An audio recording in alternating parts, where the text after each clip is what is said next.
signs, wonders, and miracles, magpiperform din siya ng ganon. Magpapagaling siya ng may sakit. Ganon katindi rin yung Antichrist. No? So, ang tao ngayon, na walang alam sa salita ng Diyos, ay, oo nga. Amen? To see is to believe. Amen? Bakit? Kasi ganyan. Tignan niyo yung panahon ng apparition sa La Union. Ayan, La Union. No? Sa La Union, nakita raw na gumagalaw yung araw yata.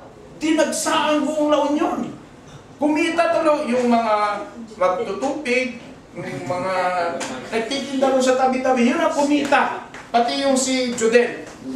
Nagpapalit na nga ng sex yata yun eh. No? Bakit? Kasi nga, ganun ang mga deception ng Antikristo. Sample pa lang po yun. Sa panahon pa lang po natin ngayon. Paano na pagdating na ng tribulation. Amen? Now take note, first seal pa lang po ito. White horse ang pinakawalan. Amen? To deceive yung nandito na naiwan. Tayo po, tandaan mo, nandun na po tayo sa langit. Amen? Now, sabi po rito, deception. Ito yung role nitong white horse ito. To deceive mankind. To deceive yung mga unbelievers. At dahil unbelievers sila, hindi sila nakarinig ng salita ng Diyos, hindi nila alam ang Diyos, madali silang madala. Amen? Kasi madaling madala eh. Dahil unbeliever sila eh. To see is to believe. Amen? Dito kami. Pero tayo, dun sa langit, nagsasaya tayo. Amen? Now here, sabi po sa 2 Thessalonians, no? 2 Thessalonians 2, 8-10, inaano ko lang po kasi take up na po natin ito na nakaraan. And then the lawlessness, one will be revealed, whom the Lord Jesus Christ will overthrow. Ito na yung Antichrist. Kumbaga, no? Nagpakita na yung Antikristo. Eh, sabi nila, meron na namang Antikristo ngayon. Mas makikita raw natin yan. No? Makikita raw nila yan during the tribulation. Amen? O gusto na mag-preach si Haley. Narinig niya lang yung Antikristo, ayaw niya. Kanina, tataas siya. Amen? Ito, the beginning of God's judgment is going to be His allowing the Antichrist. God allows the Antichrist ngayon to come upon the world sin. Inaalaw na ni Lord ang Antikristo. Kasi nandun na tayo eh. Safe na tayo eh. Eh dito mga unbelievers, mga matitigas ang ulo na ayaw kumilala na may Diyos. Amen? Kanya God allows Antichrist. Amen. Amen po? Amen. And then, sabi niya, God is going to allow men to be deceived because they have rejected the love of truth, our Lord Jesus Christ. Kanya, ito yung magandang bahagi rin natin sa mga kamag-anak natin na hindi pa kumikilala sa Diyos.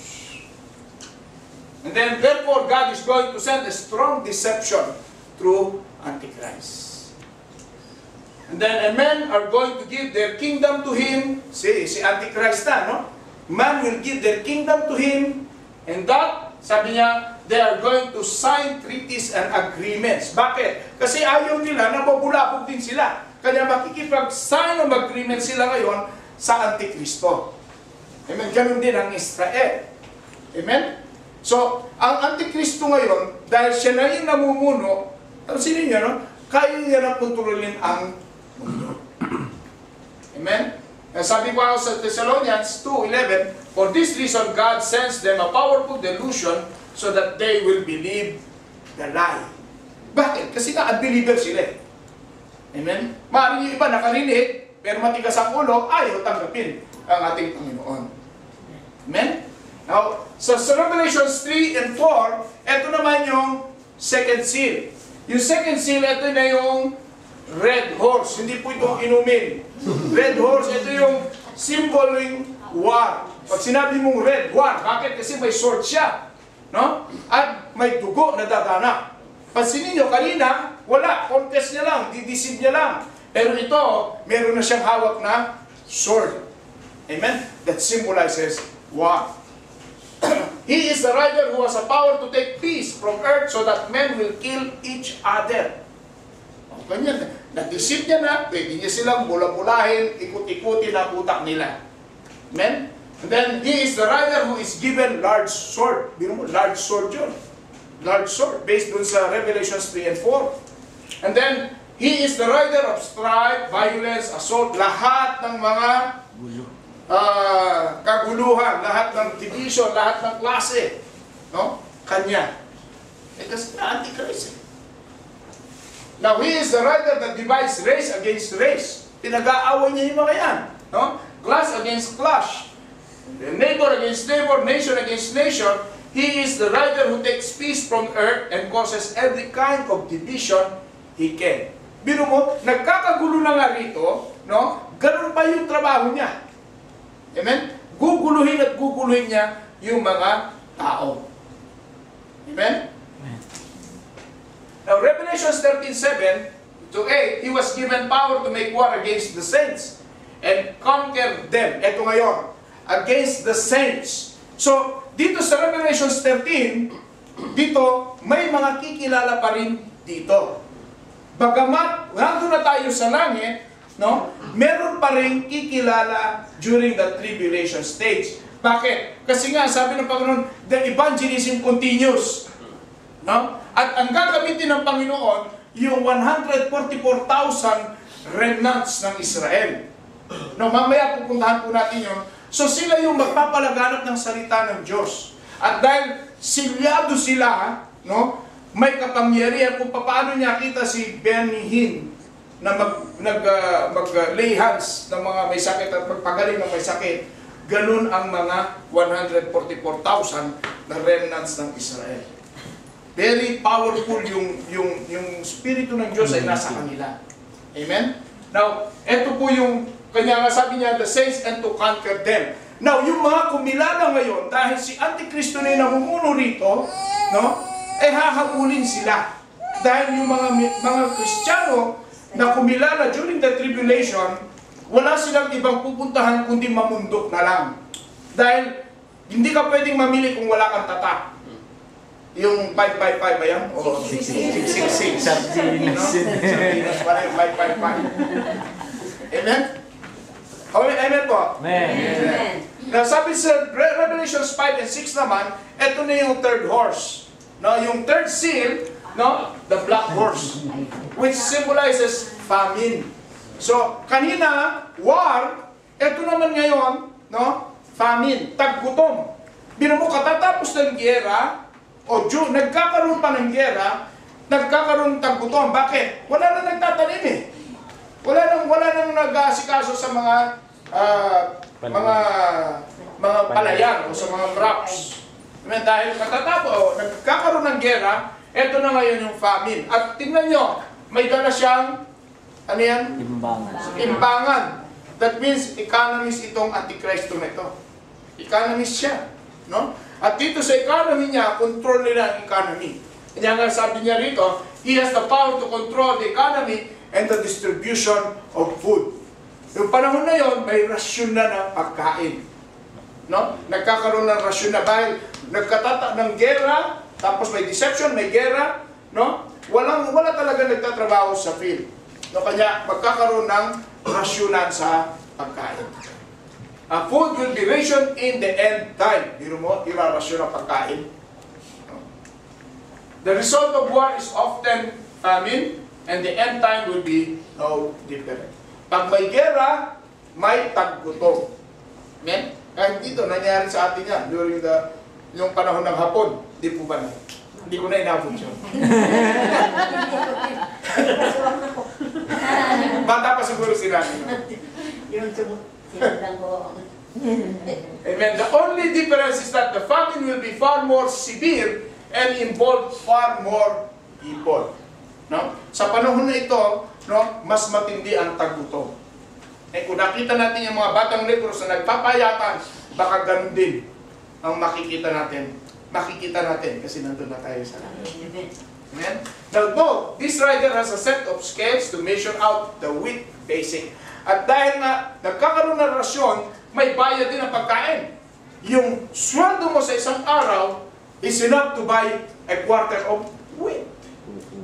Pero mo, yung sweldo mo, yung panahon na yun, kasi parang mangyayari nun, parang komunista na yung mga maiiwan dito. Magtatrabaho sila para doon kay Antikristo. Amen? And then a day's wages to buy 3 quarts of barley. Barley yung tinapay bayak. No? Eh, biro mo, ganun lang ang pagkain. Eh, dito nga, sagana tayo sa pagkain eh. Amen? Kanya iniisip nyo, gold. Amen? The rider controls food distribution. We will keep men from growing crops, but trees will keep on producing without man attention. Kasi, yung trees naman eh, they can stand alone. Amen? Nakuha po ba? Amen. Now, kung may tanong kayo, kasi nire-review lang po natin ito. Now, sa Revelation 7 and 8, ito na yung pang-ilan na? Pang-apat na. The pale horse o yung death. No? Si kamatayan na. Biro mo yung horse na ito? Yung 4 pa lang na kabayo, matindi na.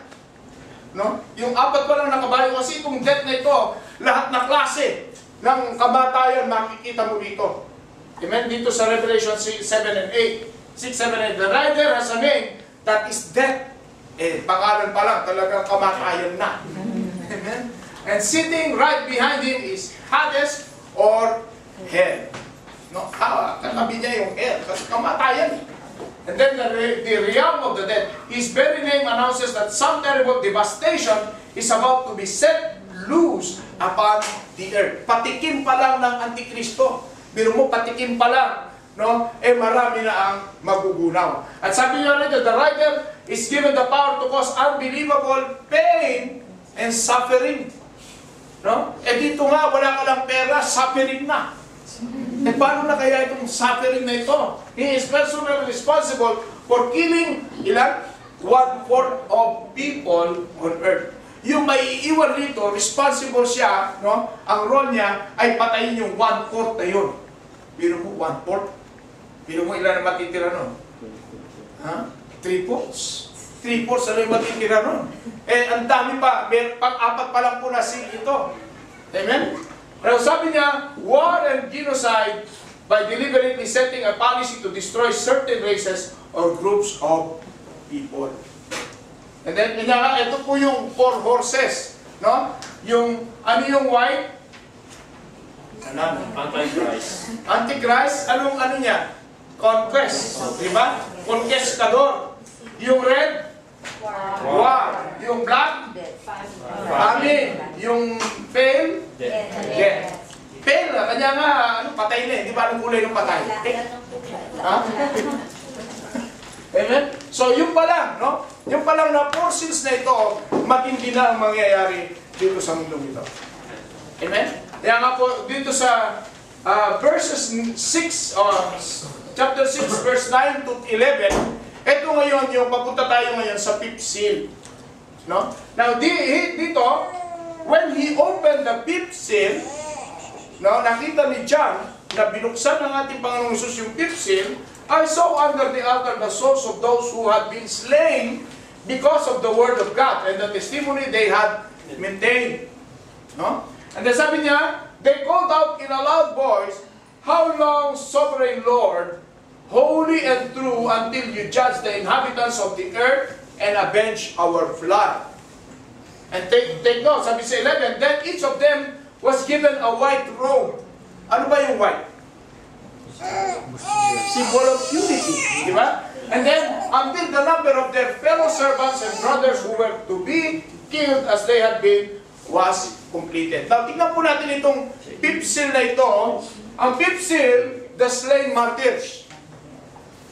Sa panahon ng tribulation, may mga saints na kikilala sa Panginoon. Amen? May mga saints na kikilala. At ang tawag sila, bakit sila naging martyr? Dahil wala silang ibang mapupuntahan, either pumunta sila ng Antikristo at magpatatak o magpakamatay o patayin. Amen? Kanya, ang bagsak ng mga saints sa panahon na yan, martyrs. Nakakuha po ba? Amen? Martyrs, no? Kaya nga po, when he opened the 5th seal, sa verse 9, sabi niya, they were under the altar. Tingnan nyo, no? They were under the altar. Bakit kaya? No? Alam niyo, sarap nang himayin ang salita ng Diyos, no? The lives of the martyrs of the end time. Tingnan nyo po, no? Ang buhay ng mga Kristiyano, ng mga martir, sa panahon ng end times. Now,